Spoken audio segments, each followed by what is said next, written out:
Itu pandangan pengurus pasukan Datuk Binawan Nawawi, katanya ada peluang lagi sebenarnya untuk Faizal Sahari bersama dengan pasukan ke Oman untuk aksi kelayakan Tamasya Sekolah Olimpik. Jadi kita tak nak tangguh-tangguh dah, kita nak terus saja bersama dengan tetamu kita, wartawan Kalunis yang mengikuti rapat perkembangan skuad wakil negara. Sebelum kita pergi lebih jauh, terima kasih Kal.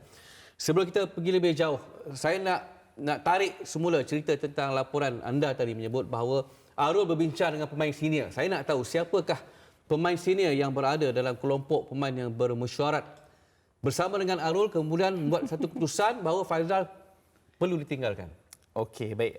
Seperti yang saya laporkan, sejak Arul memimpin pasukan di pertengahan tahun 2020, hampir 3 tahun keseluruhannya, Arul menetapkan pelbagai tanggungjawab terhadap bahu pemain ini dan seringkali berada dalam fikirannya, tak kisahlah skuad lahir ataupun kem latihan pusat. 8 pemain itu terdiri daripada Marhan Jalil dan juga Razi Rahim yang selebihnya merupakan pemain yang senior dalam pasukan. Dan saya difahamkan sebarang keputusan kecil maupun yang besar, beliau mendapatkan khidmat dan juga pandangan daripada pengurus Datuk Binawan, Datuk Bos dan juga pembantu jurulatih serta semua kaki tangan yang berada di belakang pasukan selama ini.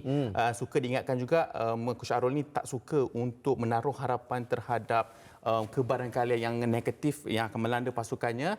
Atas sebab itu jugalah dia mengambil inisiatif terkini menetapkan elemen sains sukan yang sangat menebal dalam pasukan dan sungguh pun begitu pelbagai inisiatif dilakukan terhadap proses rehabilitasi Faizal Sahari dan akhirnya kita dapat mengetahui sendiri daripada Coach Arul agaknya tidaklah begitu realistik untuk bergantung harap terhadap Faizal yang semakin hampir kepada prestasi kemuncaknya namun ditinggalkan atas sebab alasan hoki pun ada juga yang Coach Arul kongsikan sebentar tadi, iaitu tidaklah memerlukan satu pemain yang terlalu memiliki daya kebolehan yang luar biasa mengenai daripada skill individu.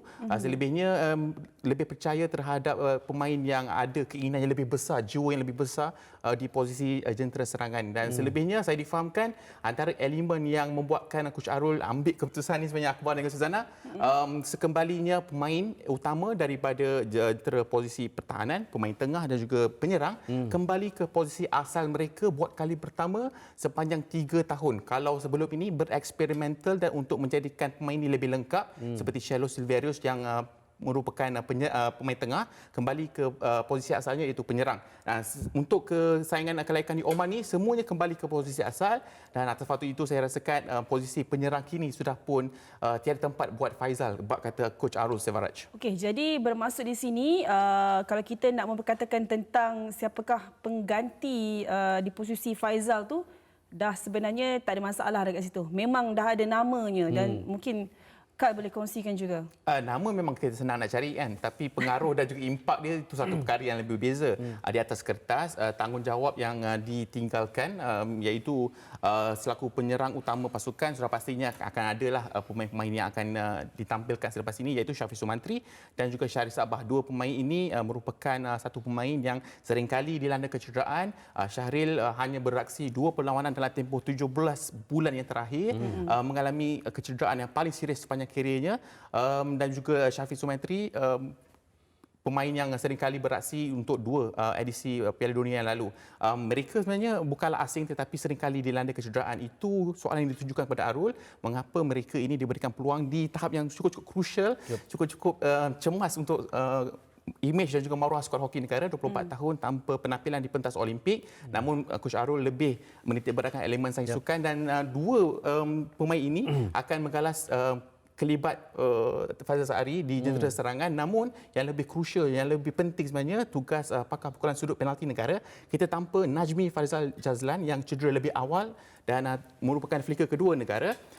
Aminuddin Muazzin Pok Cik tanpa kelibatnya untuk ke Oman dan juga Faizal Sahari. 3 flicker utama, apakah ini merupakan satu balas yang terhadap mereka yang gagal untuk melunaskan rutin pukulan sudut penalti di Sukan Asia, tapi Coach Arul mengetepikan ketiga-tiga mereka atas alasan untuk kecederaan, meninggalkan Inspektor Razi selaku flicker utama negara pada ketika ini. Yang selebihnya itulah dia yang lebih merisaukan, iaitu variasi pukulan sudut penalti kini hanya tertinggal Razi Rahim Syahrir Sabah boleh beraksi untuk gerakan itu, serta Firhan Ashari.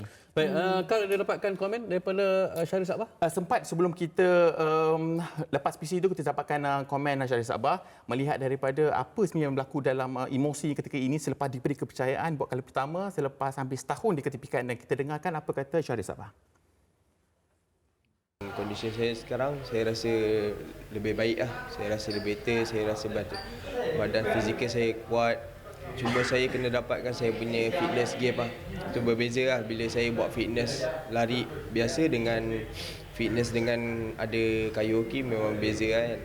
So untuk kita ada lagi 4 game untuk saya main, saya akan cuba dapatkan balik saya punya game fitness. So kita just main dan bagi yang terbaik. So bila sampai kat sana nanti, kalau ada pemain kita yang akan beraksi dekat sana, saya harap kita dapat bagi yang terbaik, sebab ni adalah yang terakhir lah. Kita punya yang terakhir. Kalau kita tak layak ni, kita akan tunggu lagi 4 tahun. So untuk kali ni kita mesti pergi dengan satu pasukan. Kita kena menang game by game dan kena fokus lah setiap game. Okey, kalau kita tengok kepada itu komen daripada Syahrir Sabah, kita harapkan dia mampu untuk tampil aksi terbaik kerana sering ditimpa kecederaan. Namun senarai pemain tadi kita dah tengok. Okey, kalau boleh kita dah tengok balik DDR senarai pemain yang 18 pemain yang telah pun dipilih oleh Arul Sevarat. Okey, daripada senarai itu 8 pemain senior sahaja. Jadi apakah ini, but this is do or die. Okey, ini senarai yang semula. Ini adalah do or die untuk pasukan hoki negara ke Olimpik. Last 24 years ago di Sydney. Okey, kita tengok senarai ini 8 sahaja pemain senior. Bagaimana Kal melihat gabungan ini? Di posisi penjaga gol tidak banyak berubah, hanya 3 penjaga gol yang dipanggil ke kem latihan pusat. Eden Andy Albert diketepikan, perkara yang tidaklah merunsingkan keadaannya. Namun di posisi pertahanan hanya ada Marhan Jalil dan juga Razi selaku individu yang senior. Ramadan Rosli antara pemain yang senior, tetapi seringkali diketepikan untuk skuad 18 pemain seperti di ACT di Chennai yang lalu. Namun di bahagian tengah itunya adanya sekembalinya Fitri Saari di posisi asal pemain tengah, serta Shallow Silverius yang merupakan pemain tengah tulen sebelum ini dijadikan selaku penyerang utama skuad Seperti Tigers. Faiz Helmi Jali dan juga Mio Azwan merupakan core pemain tengah nombor 6, nombor 8 kalau dalam struktur bola sepak kata Coach Arul. Tidaklah merupakan satu figura yang seringkali dipertaruhkan.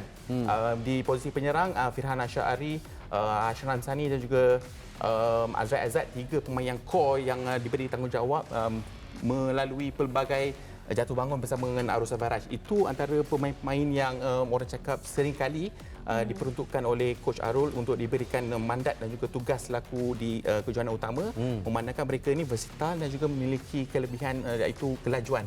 Coach Arul ini memang suka dan pandang tinggi pemain-pemain itu kalau dia laju dan juga pantas untuk membuat tindakan di atas padang, itu sebab mereka merupakan core pemain di bawah Coach Arul Sevaraj.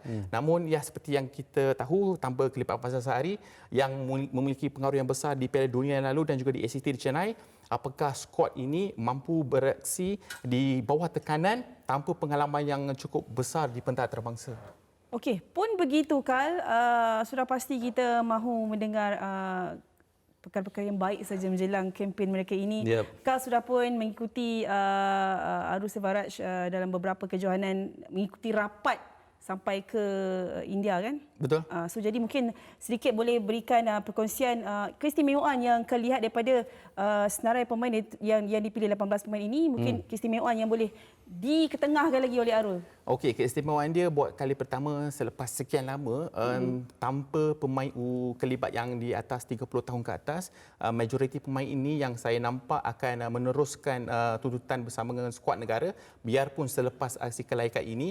Itu antara motif dan juga kesinambungan yang Coach Arul letakkan di samping membuka pintu untuk skuad pemain remaja yang dahulunya 2-3 tahun yang dahulu tidak berada dalam struktur kejurulatihan dan kini berada antara pemain yang terpenting dalam pasukan. Yang selebihnya seperti yang kita dapat tahu, selepas proses kelayakan ini, kalau layak pemain-pemain core ni akan kekal, namun saya dapat nyatakan antara 8 pemain yang Coach Arul seringkali merujuk kepada pemain senior itu, mereka semua barangkali akan meninggalkan skuad negara jika mereka gagal untuk melaikan diri membantu Malaysia ke Olimpik Paris selepas kali terakhir pada tahun 2000. Dan saya difahamkan Razif Rahim antara pemain yang paling banyak melakukan percubaan untuk melengkapkan trofi kabinet selaku penampilan di pentas yang tertinggi.